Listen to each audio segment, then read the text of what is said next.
You're listening to Skeptoid. I'm Brian Dunning from Skeptoid.com. Approaching a subject skeptically. One of the questions I get asked a lot is how I go about approaching a new subject. When you hear about something new, what's the best way to think about it? What's the best way to determine whether it's science or pseudoscience? Well, I'm not sure that there is a best way, and I don't think there's one methodology that everyone can follow that's going to work in every circumstance. But I'll try to give the best answer I can. It's probably not the same answer you'll hear from others, but this is what works for me. First of all, and perhaps most important, is that there's a separation between my daily life and working on Skeptoid. I don't walk around demanding peer-reviewed scientific evidence for everything that I see.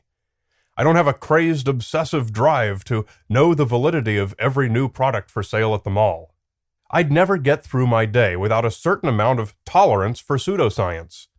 Fad products, marketing campaigns, greenwashing, and even straight-up fraudulent claims surround us all day, every day. I accept that. Trying to be a full-time challenger of pseudoscience would not only be hopelessly chaotic, it would also annoy everyone around me and rob me of the freedom to enjoy my day. So I let virtually everything slide. A coworker's wearing a magic bracelet? Great, good for him. Neighbor talks about her great visit to the reflexologist? Bully for her. Overhear some people discussing what Nostradamus said about the 2012 apocalypse? Whatever floats their boat. But what if I'm out with friends and somebody asks me my thoughts on something? This happens all the time. You're on the spot. You don't have access to research materials. You don't have the time to look into it. Now, oftentimes I've already done an episode about the subject in question, or something really similar. It gives me a pretty good foundation. Sometimes I haven't, and like most people, have to rely on a journeyman's knowledge of a subject area that's outside of my core competence. This provides a pretty good overview of whether or not the new claim is in line with what's generally known about the subject. Usually it's not, otherwise it wouldn't be on the news or wherever it was that my friends heard about it. So there you are. You're given something that raises your skeptical radar, it's outside your core competence, and your friends just saw it on television or the internet. Despite the fact that most people say they take TV or internet reports with a grain of salt, few actually do. There's something deeply compelling about hearing a claim from an authoritative source. We all have a voice in the back of our heads that wants the new claim to be true, and this desire gets confirmed by the belief that the story wouldn't have made it all the way to the TV news without having been pretty well substantiated. What are you going to do? The first thing I'd do is take out my phone and track down the original source of the story, using keywords from the report to search Google. I'd want to know if it was reported in any journals, or if it skipped this process and went straight to the mass media. This is the simplest and fastest way to see if a new claim or phenomenon has come from the world of legitimate research, or if it comes from a crank, charlatan, or manufacturer operating outside of science. You always have to remember that the mass media doesn't care. They're interested in the sensationalism of the story, not in its validity. That's it. That's probably all I'm going to do when I'm out in the world and get a question that's worthy of looking into.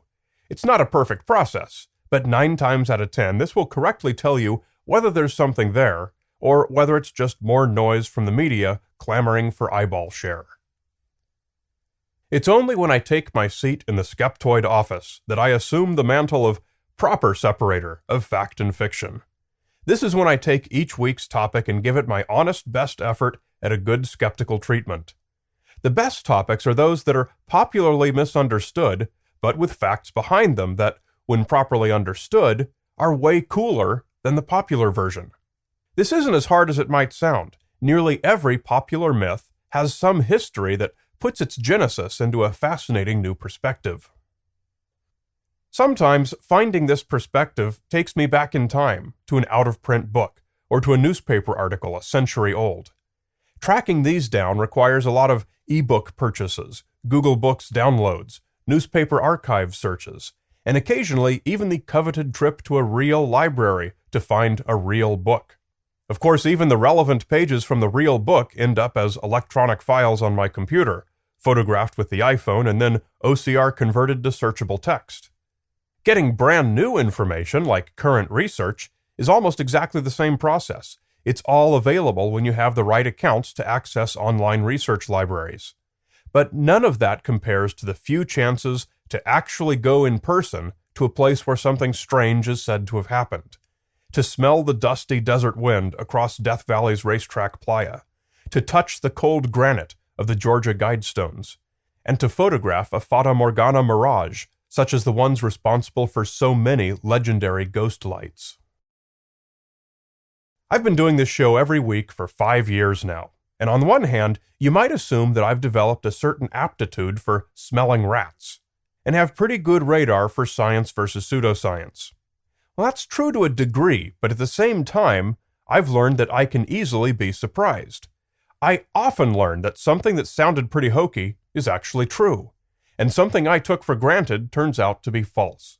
So rather than having developed a super sense for fact and fiction, I've actually picked up a more acute awareness of my own ignorance. Kind of the opposite of what one might hope for, but as we see so often, magically easy solutions to complex problems are a fool's gold.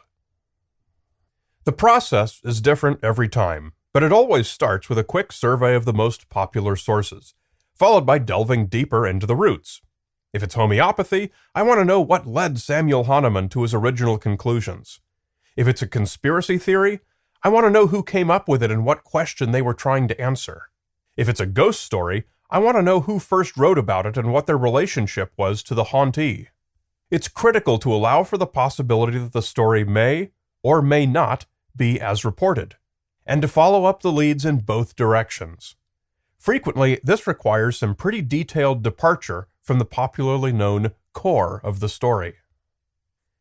For example, say you find a reference to the mayor of an old town. First, you find out if the town actually exists, where it was, whether it's still there, and find it on Google Earth to see if it makes sense within the context of the story. Then, find out if the person listed as the mayor actually was the mayor. Find out when he was born to see if the timing is right. There are a myriad details you can drill down through to be as thorough as possible, validating the story.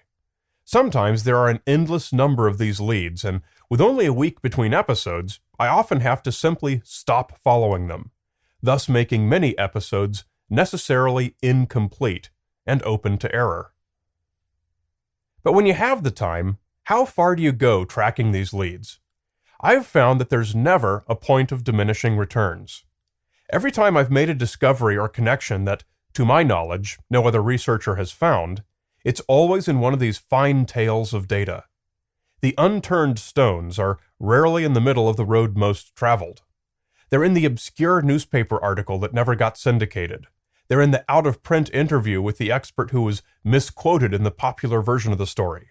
And more than anywhere else, they're in the actual published research that was omitted from the mass media reports because it did not support a sensational revisioning of the story. Now, I don't mean to sound cynical about the mass media. There are many, many excellent reporters and news bureaus who conscientiously produce exceptional material.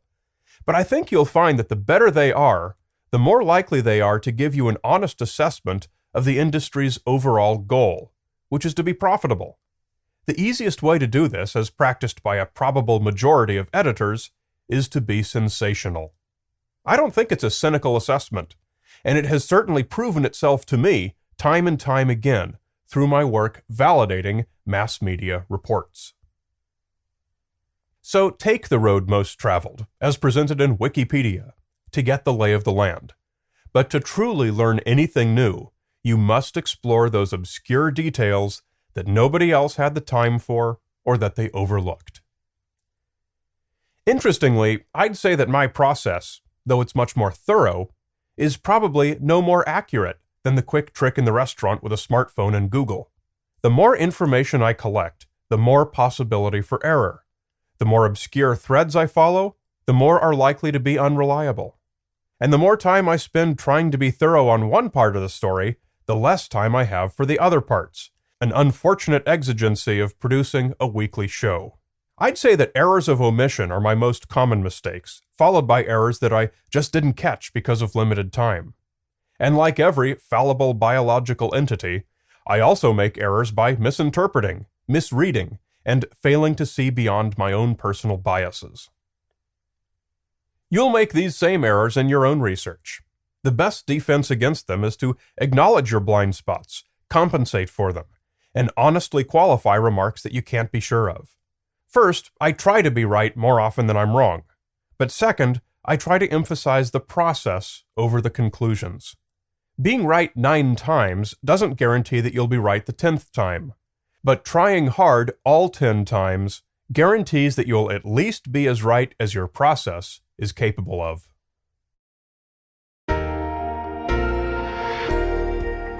Follow Brian Dunning on Twitter for an extra daily dose of science and critical thinking. You're listening to Skeptoid. I'm Brian Dunning from Skeptoid.com.